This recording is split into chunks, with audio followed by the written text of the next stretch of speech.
Polisi mengungkapkan identitas mayat perempuan yang ditemukan tanpa kepala di Muara Baru, Jakarta Utara, Selasa, 29 Oktober 2024. Kepala Bidang Humas Polda Metro Jaya Kombes Pol Ade Ari Syam Indradi mengungkapkan, korban berinisial SH dengan usia 40 tahun. Korban kelahiran Jakarta tahun 1984, ucap Ade dalam keterangannya, Rabu, 30 Oktober 2024. Di Reskrimum Polda Metro Jaya Kombes Pol Wira Satya Triputra menambahkan, SH merupakan ibu rumah tangga.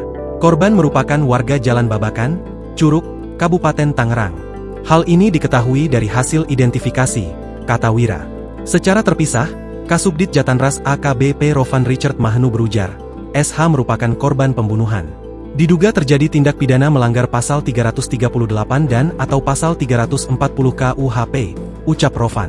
Sebelumnya, mayat seorang wanita ditemukan di dalam karung di dermaga kapal belakang sebuah pom bensin yang berada di Jalan Tuna, Muara Baru, Jakarta Utara, Selasa, 29 Oktober 2024. Petugas stasiun pengisian bahan bakar umum bernama Denny Zaelani, 34, mengatakan, keberadaan mayat tersebut diketahui pertama kali oleh seorang buruh kapal pencari ikan. Mau bongkaran ikan, mau ngopi terus ngadem di sini melihat ke arah air, ada buntalan mencurigakan di pinggir, terus lapor ke saya, ucap Denny saat diwawancarai di lokasi, Selasa. Merasa penasaran, Denny akhirnya mengangkat buntalan karung yang mengambang di air ke daratan. Namun, dia tak berani membuka buntalan karung itu sampai akhirnya memilih untuk menghubungi polisi karena merasa curiga.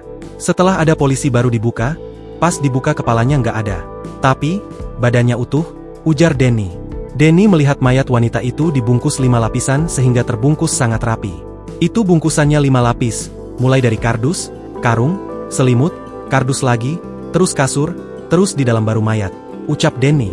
Setelah itu, polisi langsung membawa mayat tersebut ke Rumah Sakit Polri Kramat Jati, Jakarta Timur, untuk proses pemeriksaan lebih lanjut. Download Tribun X sekarang, menghadirkan lokal menjadi Indonesia.